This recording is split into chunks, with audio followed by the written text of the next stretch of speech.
ठाणे येथे सुरू असलेल्या मुख्यमंत्री चषक कबड्डी स्पर्धेला मान्यवरांची उपस्थिती.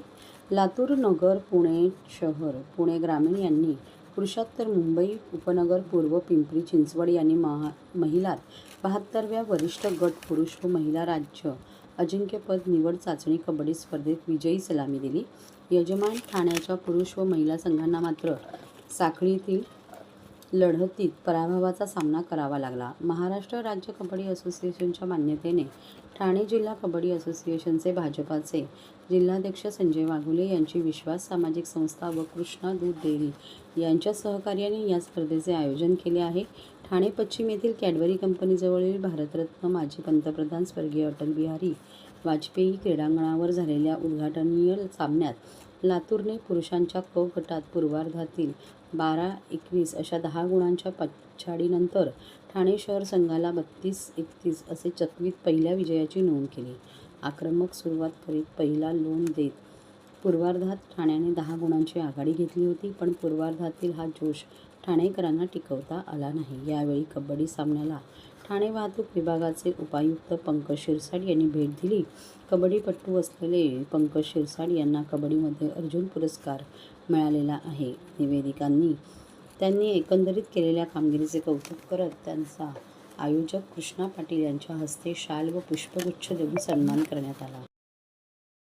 मुख्यमंत्री चषक कबड्डी स्पर्धेचा पालघर जिल्ह्याचे पालकमंत्री गणेशजी नाईक, आमदार संजय केळकर यांच्या हस्ते उद्घाटन झालं आणि आज जो प्रतिसाद या ठिकाणी मोठ्या प्रमाणात कबड्डीपट्टू, कबड्डी रसिक या ठिकाणी या स्टेडियममध्ये मोठ्या संख्येने उपस्थित राहिलेले आजचा दुसरा दिवस आहे. जसे जसे दिवस दुसरा, तिसरा, चौथा तसे आहे स्टेडियम पूर्ण भरलं जाईल आणि त्यामुळे ठाणे जिल्ह्यातील कबड्डी प्रेमी मोठ्या संख्येने या ठिकाणी उपस्थित आहे. सर्व कबड्डी प्रेमींचे मनापासून या ठिकाणी स्वागत करतो आणि रंगतदार स्पर्धा या ठिकाणी कबड्डी प्रेमींना या ठिकाणी बघायला भेटते. साहेब, अनेक मान्यवर या ठिकाणी उपस्थित राहणारे, मुख्यमंत्री साहेब देखील याला भेट देणारे, याबद्दल काय सांगाल? उद्या, परवा आणि तेरवा या दरम्यान उद्या महसूल मंत्री चंद्रशेखरजी बावनकुळे, भारतीय जनता पार्टीचे कार्याध्यक्ष रवींद्रजी चव्हाण हे उद्या या ठिकाणी उपस्थित राहणार आहे. माजी खासदार किरीटजी सोमय्या या ठिकाणी उद्या उपस्थित राहणार आहे आणि अनेक नेते येत्या 3 दिवसामध्ये या कबड्डी स्पर्धेला भेट देतील. हा कबड्डीचा माहेरघरच आहे, पंढरी म्हटली तरी वाटणार नाही, कारण असे उत्कृष्ट आयोजन हे ठाणे जिल्हाच करू शकतो. हे वेळोवेळी महाराष्ट्राला दाखवलेलं आहे आणि त्याचाच एक नमुना आता आपल्याला बघायला मिळत आहे. आणि या माध्यमातून जे आज आम्हाला प्रायोजकत्व देणारे ठाणे महानगरपालिका असेल, इतर बँकर असतील, इतर संस्था असतील, त्यांचंही मी अभिनंदन करते. तसंच आणि क्रीडारसिक जे आज इथे बहुसंख्येने आलेले आहेत त्यांचंही स्वागत करत आहे.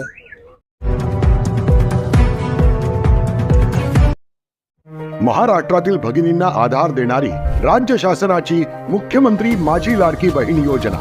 या योजनेअंतर्गत अल्प उत्पन्न गटातील 21 ते 65 वयोगटाच्या भगिनींना मिळणार दरमहा 1500 रुपयांची मदत. अर्ज करण्यासाठी 31 ऑगस्ट 2024 पर्यंत मुदतवाढ. कुटुंबाचं वार्षिक उत्पन्न 2.5 लाख रुपयांपेक्षा कमी असलेल्या महिला पात्र. कुटुंबाकडे पिवळं किंवा केशरी रेशन कार्ड असल्यास उत्पन्नाचा दाखला आवश्यक नाही. पांढरं रेशन कार्ड असेल किंवा रेशन कार्ड नसेल तर कुटुंबाचं वार्षिक उत्पन्न 2.5 लाखांपेक्षा कमी असल्याचा दाखला आवश्यक. योजनेसाठीचा ऑनलाईन अर्ज नारी शक्ती दूत ॲपवरून किंवा पोर्टलवर भरता येईल. ज्या भगिनींना ऑनलाईन अर्ज भरता येत नसेल त्यांच्यासाठी अंगणवाडी, ग्रामपंचायत, वॉर्ड ऑफिस, सेतू सुविधा केंद्रामध्ये किंवा आशाताई बचत गटाच्या CRP यांची मदत उपलब्ध. आता आपल्याला अभिमानानं म्हणता येईल, सुखी आणि सुरक्षित आहे माझी लाडकी बहीण.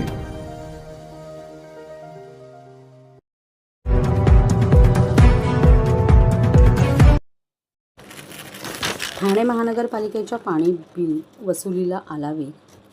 ठाणे महानगरपालिकेच्या पाणी पुरवठा विभागाने थकबाकी आणि चालू बिल वसुलीची मोहीम आक्रमक केली असून गुरुवारी मोठे गृहसंकुल टॉवर येथे कारवाई करण्यात आली. ब्रह्मांड फेज 3, लोढा क्राऊन, दोस्ती करोना आदी ठिकाणी कारवाई करून एका दिवसात या भागातून 50 लाख रुपयांच्या बिलांची जागेवर वसुली करण्यात आली.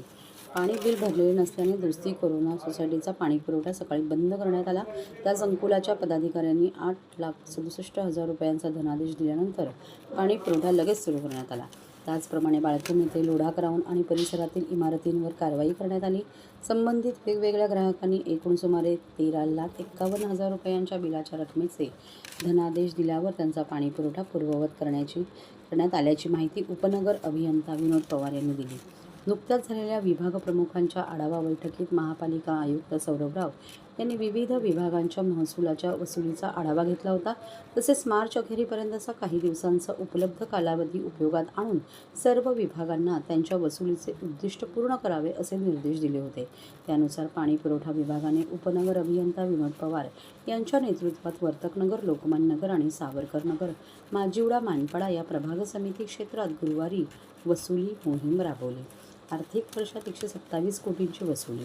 पाणीपुरवठा विभागाने या आर्थिक वर्षात आतापर्यंत थकबाकी आणि चालू बिलांच्या 225 कोटी रुपयांपैकी 127 कोटी रुपयांची वसुली केली आहे. ही वसुली गेल्या वर्षीच्या याच काळातील वसुलीपेक्षा 12 कोटी रुपयांनी अधिक आहे. तर पाणी पुरवठा बंद करणार. मार्च अखेरपर्यंत थकबाकीसह पाणी बिलाची रक्कम भरणा न करणाऱ्या ग्राहकांचा पाणी पुरवठा एप्रिलच्या पहिल्या आठवड्यात बंद करण्यात येणार असल्याचे उपनगर अभियंता विनोद पवार यांनी स्पष्ट केले. 31 मार्च नंतर अभय योजना नाही. तसेच थकबाकीवरील प्रशासकीय आकारदंड व्याज यांच्यावर लागू असलेली 100% माफीची अभय योजना पुढील वर्षी लागू होणार नाही. या अभय योजनेची मुदत 31 मार्च 2025 पर्यंतच असल्याचेही पवार यांनी सांगितले.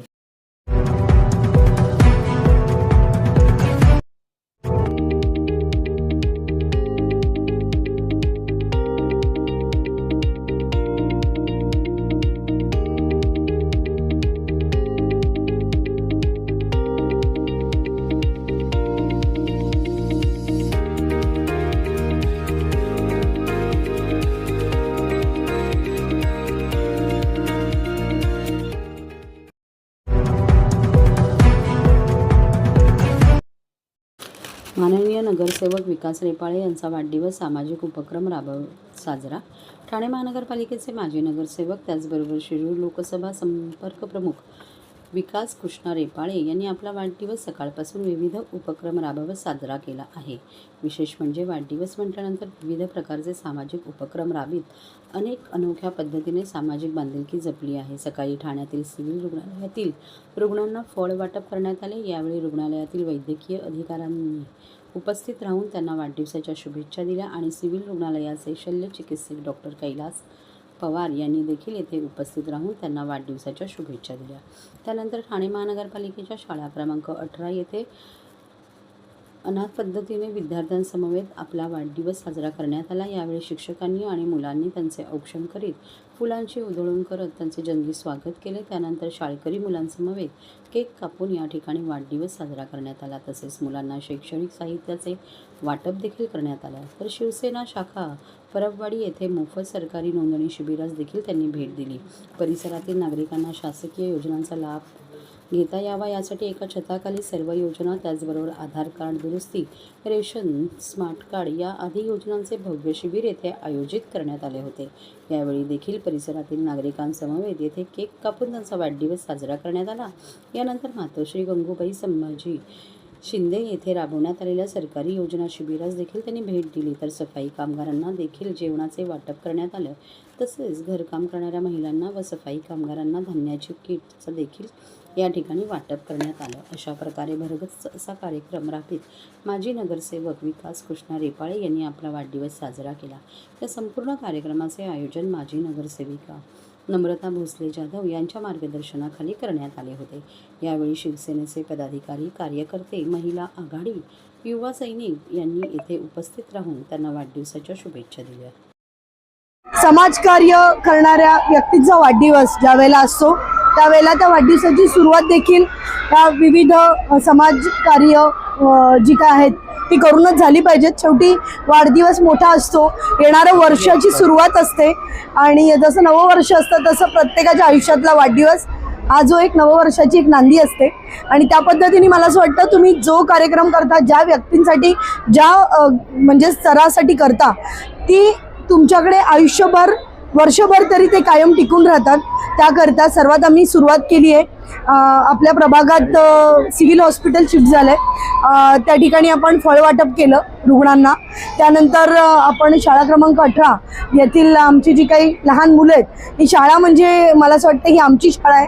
आम्ही ठाणे महापालिकेची शाळा असली तरी ती आमच्या घरातली शाळा असल्यासारखी या मुलांबरोबर या संपूर्ण टीमबरोबर त्यांचं नातं आहे आमच्याशी. त्याच्यामुळे त्यांना दरवर्षीप्रमाणे शैक्षणिक साहित्य वाटप आणि खाऊ वाटपाचा कार्यक्रम आम्ही इथे केलेला आहे. मला असं वाटतं कोविडचं 1 वर्ष सोडलं तर आम्ही दरवर्षी या ठिकाणी कार्यक्रम करतोच.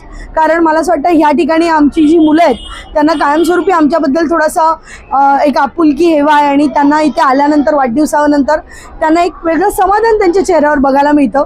आणि वर्षभर या परिसरात राहणारी आहेत त्याच्यामुळे वर्षभर आम्ही कुठे ना कुठेतरी भेटत असतो. त्यांना एक वेगळं ऋणानुबंध झालेलं आहे. मला आठवते की 2012 साली ज्यावेळेला मी इथे हे फळ वाटप आणि काय वेगवेगळे उपक्रम राबवत होती, आज ती मुलं कुठे ना कुठेतरी आज चांगल्या ठिकाणी कामाला आहेत, काम करतात. किंबहुना त्यांना लक्षात आहे की ताई दादा येऊन इथे आमच्यासाठी शाळेच्या ज्या सुविधा आहेत त्याबद्दल नेहमी कार्यरत आहेत. तर मला असं वाटतं ह्या प्रत्येकाला हा प्रत्येक शिक्षक हा जो विद्यार्थी आहे तो मोठा व्हावा आणि त्याला काही ना काहीतरी आयुष्यात घडवावं ही शुभेच्छा देण्यासाठी आम्ही इथे आलो. आणि त्यानंतर आम्ही परभणी येथे कालपासूनच सरकारी नोंदणी शिबिर मोफत आपण केलेले आहेत. विविध आपण बघितलं असेल की शासनाच्या विविध योजना येतात, किंबहुना आपल्या वैद्यकीय योजनेच्या सवलती आहेत, परंतु आपल्याकडे त्या ठिकाणचे कागदपत्र नसली तर त्याचा उपयोग काही होत नाही. आणि हे सगळ्यात महत्त्वाचे असतात की आपल्याकडे ज्या शासनाने योजना आखलेल्या आहेत, सन्माननीय उपमुख्यमंत्री ज्यावेळेला मुख्यमंत्री होते त्यावेळेला त्यांनी महात्मा फुले योजना, आयुष्यमान भारत, आभा कार्ड ह्या ज्या काही योजना एक चांगल्या पद्धतीने कार्यान्वित केल्या, त्याचा कुठे ना कुठेतरी आपल्या प्रत्येकाला लाभ मिळावा अशी माझी इच्छा आहे. आणि आमच्या त्या इच्छेसाठी आम्ही त्या सगळे कार्ड्सचे शिबिर तिकडे केलेले आहेत. आधार कार्डचं पण दुरुस्ती नोंदणी आहे, कारण प्रत्येक गोष्ट ज्यावेळेला आधारला लिंक असते तर मग आपल्याला त्या गोष्टी करता येतात. त्यानंतर रेशन कार्डचं आपण एक वेगळी सिस्टीम आणलेली आहे. रेशन कार्डचं आपण स्मार्ट कार्डमध्ये कन्वर्ट करून देतोय. तर अशा विविध उपक्रम आपण परभणी शाखेमध्ये राबवलो. त्याच्यानंतर एल्डर्स पॅराडाईजला त्याच ठिकाणचे आहेत. प्रभाग खूप मोठा आहे त्याच्यामुळे ज्या काही योजना आहेत त्या सॅग्रिगेट करून करायला लागतात. एकाच ठिकाणी तिकडे गर्दी होते त्याच्यामुळे हाजुरी, लुईसवाडी, रघुनाथनगर, सुरवाडी विभागासाठी आम्ही एल्डर्स पॅराडाईज या ठिकाणी राबवलेला आहे. तो कार्यक्रम एक संपन्न झाला. त्याच्यानंतर आपण सफाई कामगार यांना मोफत आपण जेवण वाटपाचा कार्यक्रम ठेवतो. तीही लोक पूर्ण वर्षभर अगदी या परिसराचं आमचं घर असल्यासारखंच साफसफाई करत असाल. तुम्ही बघितलं असेल हा प्रभाग क्रमांक 19 हा नीटनेटका स्वच्छ ठेवण्यासाठी जी लोक हातोनात मेहनत करतात त्यांच्यासाठी हा वाढदिवस मोठा आहे. म्हणून त्यांच्यासाठी एक जेवण वाटपाचा कार्यक्रम, त्याच पद्धतीने जे घरेलू कामगार आहेत त्यांना धान्य वाटप असा छोटेखानी कार्यक्रम आम्ही पूर्ण आयोजित केलेला आहे आणि तो सगळा आम्ही संपन्न केलेला आहे आजच्या दिवशी. तुमच्या सर्वांचे आभार की तुम्ही देखील दरवर्षीप्रमाणे पत्रकार बंधू भगिनी आमच्या प्रेमाखातर तुम्ही येता आणि हे जे काही लोकांपर्यंत दाखवलं जातं, आज मला असं वाटतं की आम्ही काय करतोय त्यापेक्षा प्रत्येकाने आपण काही ना काहीतरी देणं असावं ही कुठेतरी भावना आहे. आणि तुम्हाला सर्वांना देखील शुभेच्छा. पुन्हा एकदा विकास रेपाळे साहेबांना माझ्याकडून वाढदिवसाच्या खूप खूप शुभेच्छा. वाढदिवस हे येतच असतात, वय वाढत असतं, परंतु मला असं वाटतं की ह्या वाढदिवसाबरोबर जे माझे सहकारी आहेत हे नेहमीच सामाजिक काम करत असतात. पण आज एक विशेष औचित्य साधून आपण बघितलं असेल सिव्हिल हॉस्पिटलला रुग्णांना फळ वाटप केलं. नुसती फॉर्मॅलिटी म्हणून नाही तर कशा पद्धतीने फळ वाटप केलं पाहिजे खरं तर एक चांगलं एक्झाम्पल माझ्या सहकाऱ्यांनी त्या ठिकाणी दाखवलं. शाळेत देखील मुलांना ज्या शालोपयोगी वस्तू असतील आणि खाऊ वाटप असेल याचा दिखावा न करता खऱ्या अर्थानं एक चांगलं काम त्या ठिकाणी माझ्या सहकाऱ्यांनी केलंय. या ठिकाणी आपण बघू शकता आयुष्यमान भारत कार्ड, आभा कार्ड, तुमचं रेशन कार्ड म्हणजे स्मार्ट रेशन कार्ड, ई श्रमिक कार्ड आणि या सगळ्या ज्येष्ठ नागरिकांचं कार्ड, परत आधार कार्ड अपडेशन, हे सगळेच कॅम्प कालपासून चालू आहेत. मी सामाजिक काम करत असताना जे जे काही लोकांसाठी देता येणं शक्य आहे ते द्यावं ही शिकवण गुरुवर्य आनंद दिघे साहेबांची, गुरुवर्य माननीय एकनाथ शिंदे साहेबांची आम्हाला कायमच होती आणि आहे. त्या भावनेतूनच वाढदिवसानिमित्त हे सगळे सामाजिक उपक्रम अजूनही 1-2 ठिकाणी कार्यक्रम आहेत. मला खरोखर माझ्या सहकाऱ्यांचा आज अभिमान वाटतो की असे सहकारी माझ्या बरोबर आहेत की जे सामाजिक कामामध्ये माझा वाढदिवस सामाजिकरित्या कसा साजरा करावा याचं एक उत्कृष्ट एक्झाम्पल म्हणून त्यांनी जे आज केलेले उपक्रम आहेत हे खऱ्या अर्थानं बघण्यासारखे आहेत. मला देखील आज खरंच चांगलं वाटलं की एक चांगले उपक्रम आणि चांगलं लोकांना त्याचा फायदा होईल. ह्या कॅम्पलाही तुम्ही बघू शकता, अगदी स्थानिक नागरिकांचा उदंड प्रतिसाद आहे आणि आपण तो वाढवतोय. मला असं वाटतं आपण आता जेवढे 1-2 दिवस जेवढे आपल्याला वाढवता येईल तेवढा, आणि तसं आमच्याकडे 365 दिवस ह्या सेवा चालू असतात. पण एक विशेष कॅम्प करणं आणि सगळ्या सुविधा अंडर वन रूफ करणं हे देखील तितकंच महत्वाचं आहे. पुन्हा एकदा वाढदिवसाच्या शुभेच्छा. अशा सामाजिक उपक्रमातून देणाऱ्या माझ्या सहकाऱ्यांचं मी मनापासून धन्यवाद व्यक्त करतो.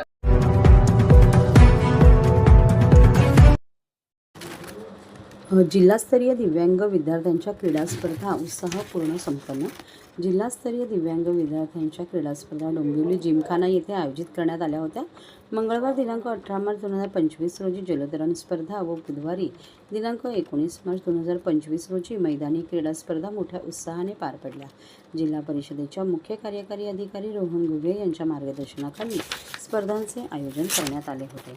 याप्रसंगी प्रमुख अतिथी म्हणून अस्तित्व संस्थेच्या अध्यक्षा राधिका गुप्ते यांनी सर्व पालक शिक्षक वर्ग यांनी दिव्यांग विद्यार्थ्यांचा शाळेत सराव घेऊन त्यांना मैदानी क्रीडा स्पर्धेत सहभागी घेण्यासाठी तयार केले. त्याकरिता त्यांनी शिक्षकांचे कौतुक केले. जिल्हास्तरीय क्रीडा स्पर्धेत प्रथम क्रमांकाने पहिल्या येणाऱ्या खेळाडूंची निवड राज्यस्तरीय क्रीडा स्पर्धेकरिता करण्यात येत असून सर्व पात्र दिव्यांग विद्यार्थ्यांना राष्ट्रीय खेळासाठी तयारी करण्याबाबत समाज कल्याण अधिकारी उज्ज्वला सपकाळे यांनी शुभेच्छा दिल्या. याप्रसंगी समाज कल्याण विभागातील सहाय्यक सल्लागार संगीता शिर्के, 700 विद्यार्थी, 175 सहभागी कर्मचारी वर्ग, 115 पालक आदी मोठ्या संख्येने उपस्थित होते. अंध प्रवर्गातील क्रीडा स्पर्धा या अंतर्गत 8 ते 12 वयोगटातील दिव्यांग विद्यार्थ्यांसाठी पासिंग द बॉल, 25 मीटर धावणे, 12 ते 16 वयोगटातील दिव्यांग विद्यार्थ्यांसाठी 50 मीटर धावणे, बुद्धिबळ, उभे राहून लांब उडी मारणे, 16 वर्षावरील विद्यार्थ्यांसाठी 100 मीटर धावणे, बुद्धिबळ, उभे राहून लांब उडी मारणे, तर बहुविकलांग प्रवर्गातील विद्यार्थ्यांसाठी तोल सांभाळून डोक्यावर वस्तू घेऊन चालणे, अपूर्ण चित्र पूर्ण करणे, 50 मीटर धावणे या स्पर्धा मोठ्या उत्साहाने पार पडल्या. कर्णबधीर प्रवर्गातील दिव्यांग विद्यार्थ्यांसाठी गोळाफेक, लांब उडी, 50 मीटर धावणे, पोहणे या स्पर्धेचे आयोजन करण्यात आले होते. मतिमंद प्रवर्गातील दिव्यांग विद्यार्थ्यांसाठी 50 मीटर धावणे, जागेवरून लांब उडी, गोळाफेक अशा स्पर्धा आयोजित करण्यात आल्या होत्या. या कार्यक्रमाचे सूत्रसंचालन रत्नाकर सोनावणे, नितीन हरड यांनी उत्तमरित्या केले.